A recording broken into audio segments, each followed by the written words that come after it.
Well, this is a video on voice, what's called voice in Greek verbs. I'm going to also review person and number, but let's dive right in. So the interlinear that I'm probably using, if you're watching this video, is from interlinearbible.org or biblehub.com/interlinear.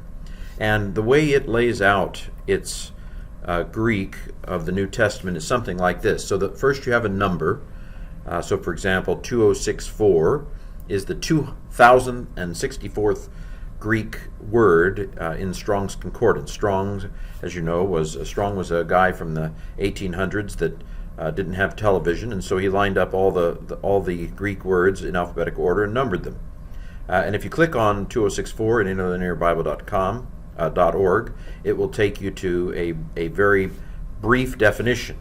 And that's good enough. You don't need more. In fact, if you have a really complicated definition in some dictionary like Thayer's, it's probably what we call the overload fallacy. You know, this is a word that archers used right before they coughed and shot a sparrow, from a oak tree.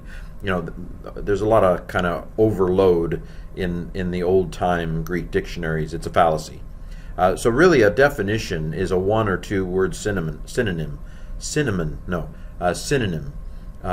So not much is all you need in most cases. So the second line is the transliteration, in this case eilthen, and that's basically giving English letters to a Greek word. Then you have the Greek word.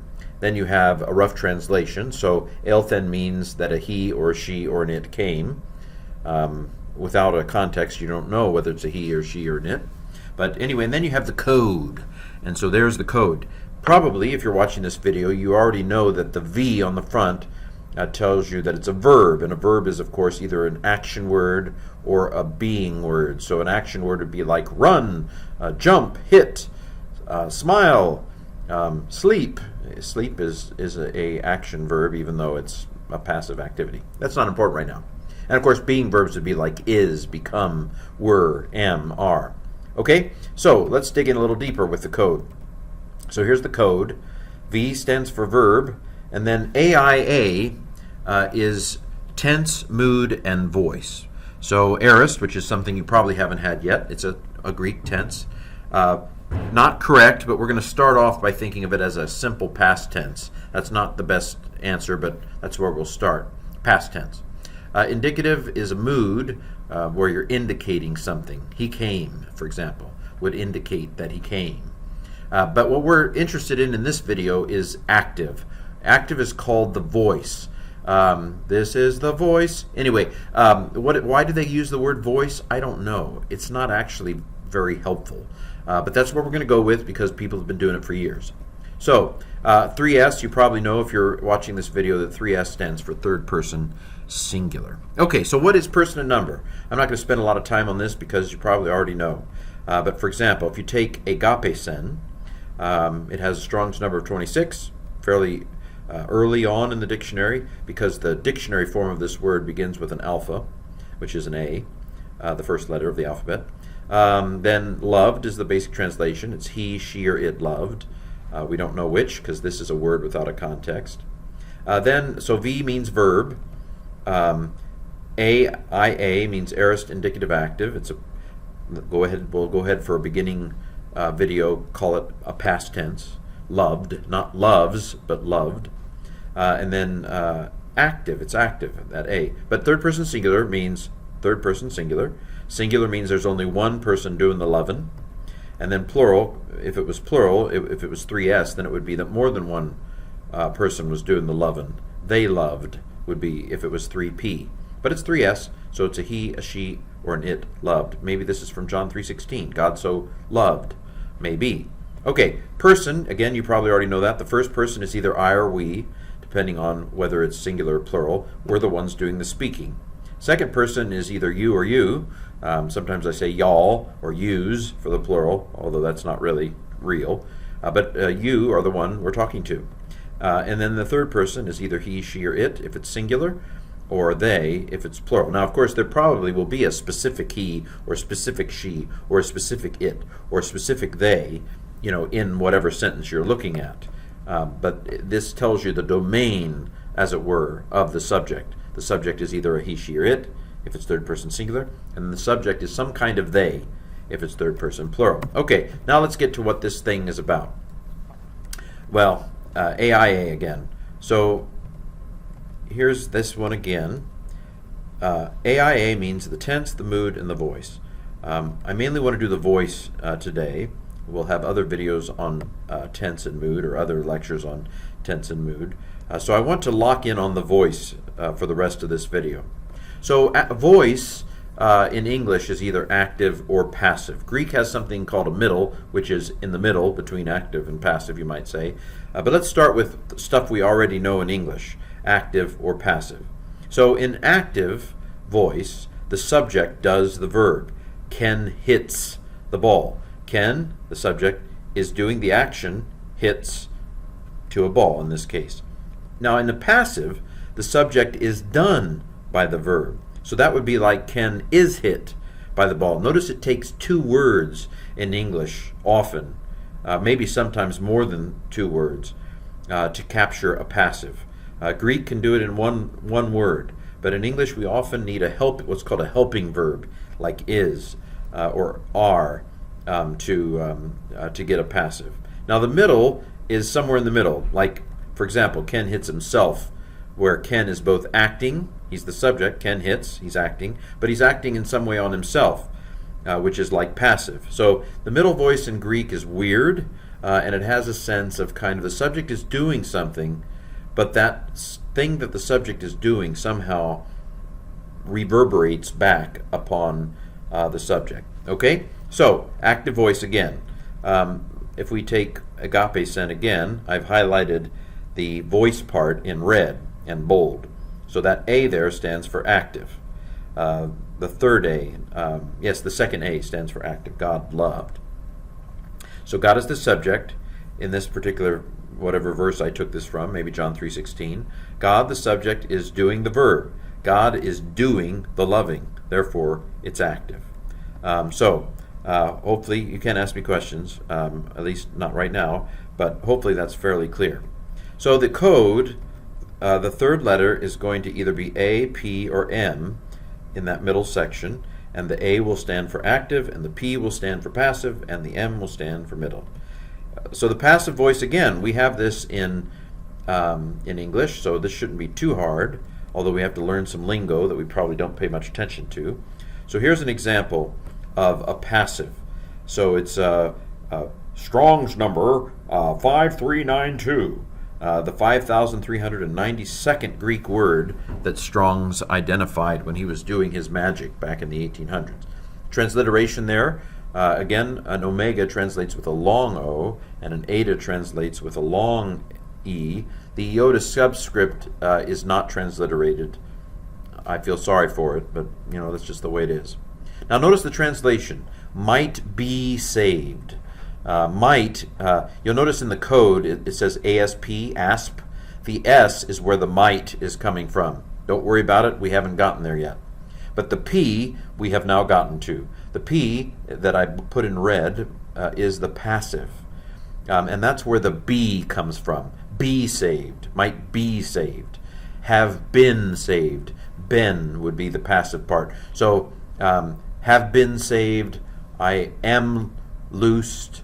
Again, a being verb is often required. And the idea is that the subject, say the subject is they here, or it's third person singular, so let's say it's he.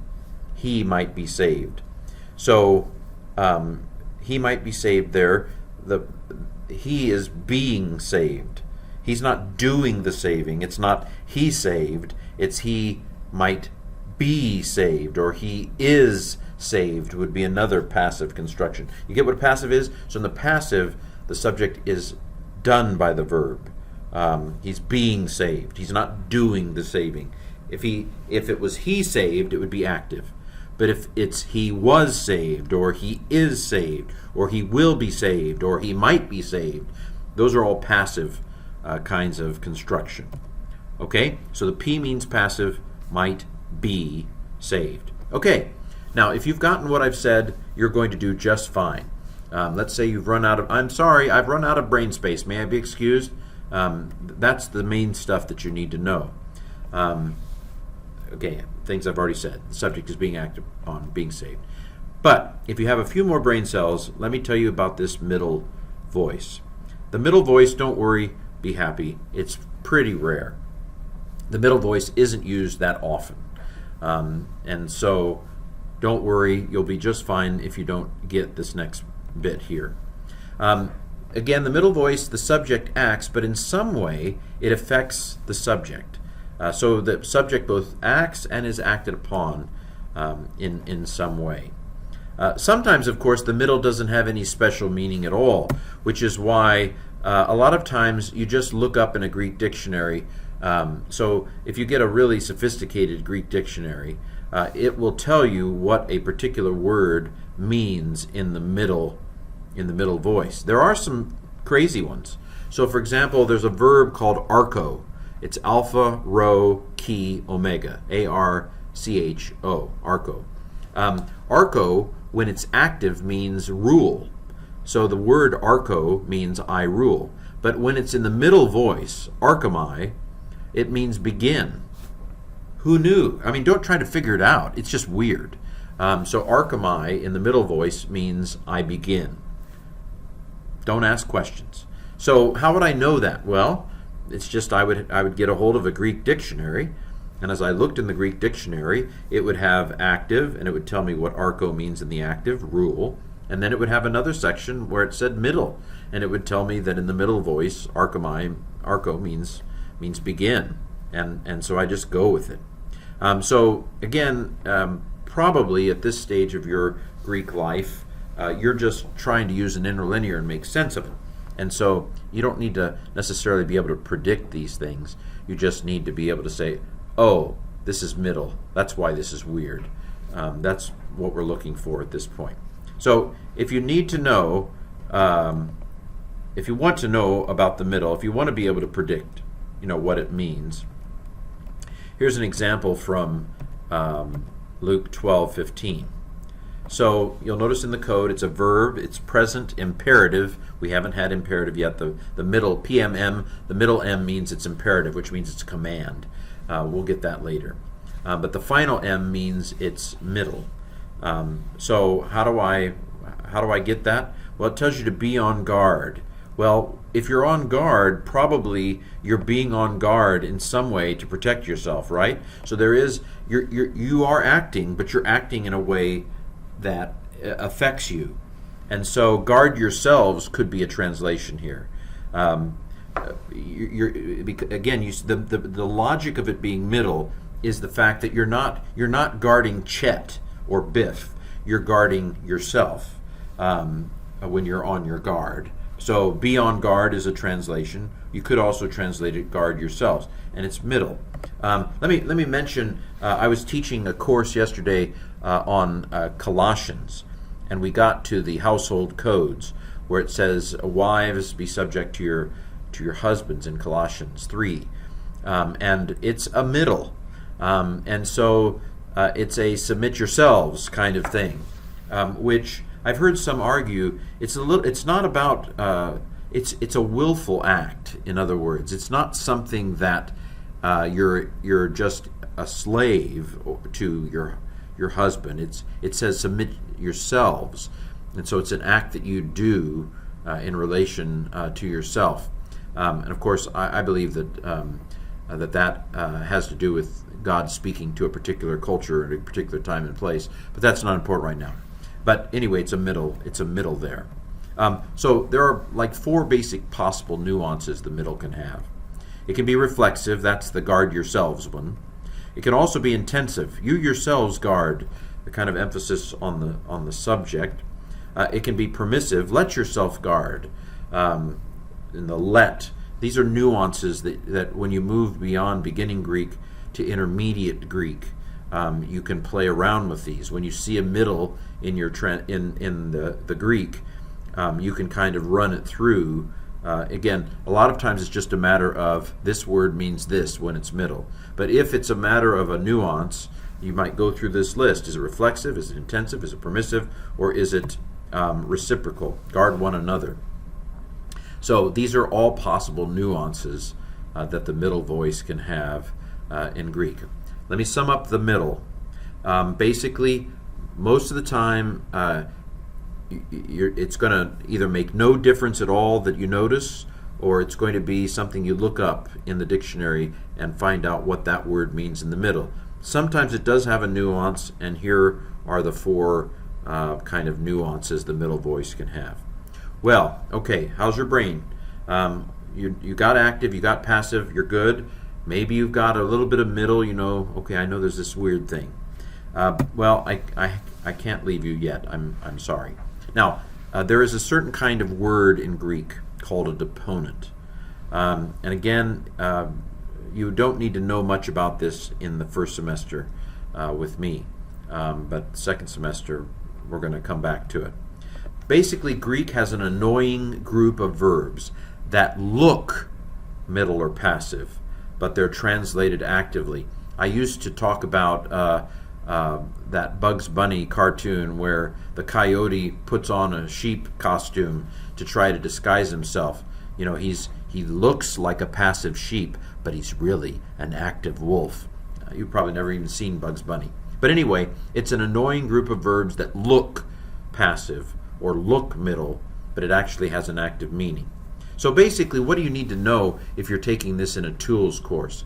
What you basically need to know is that there are going to be some verbs that are going to be analyzed as either middle or passive, but they're going to be translated as active. And all you need to know is that this group exists so that you don't have a panic attack when you see it. Okay? So there are going to be a group of verbs that look middle or passive. They're going to be analyzed as middle or passive in your code, but the translation is going to be active. So let me just give you a little bit more for those of you who have extra brain cells this morning. So take the verb erchomai, which means I come or I go. It's interesting that it means both. Is Jesus going to come on the clouds of heaven, or is he going to go on the clouds of heaven? But that's a different class. But normally, the funny thing about this verb is in your vocabulary or in your dictionary, it's listed as erchomai. Now, I thought most verbs I've learned have an omega, like Cairo, I rejoice. Omega. Isn't omega the dictionary form of a verb? And so this is a verb that in the dictionary has erchomai. My usual reaction is, oh my, it's a deponent. Now this is only, by the way, if in the dictionary form it has an oh my. There are places where oh my is a genuine middle or passive ending. What I'm talking about is a word that has oh my in the actual vocab list or in the actual dictionary. That's whoop, whoop, deponent alert, deponent alert, deponent alert. Okay, so again, you don't necessarily need to know this for a tools course. But if a verb has an oh my in the vocabulary, then it's probably one of those wolves in sheep clothing that look passive or middle, but they're actually active in meaning. Okay, so the code will say M or P, but it'll be translated in the rough translation actively. For this course, this just is meant to keep your mind at ease if you see the conflict. What is the point here? You see that it's analyzed as middle or passive, but you see that it's translated actively. If you click on the Strong's number and it gives you an oh my word, it's deponent. This has been Voice in Greek.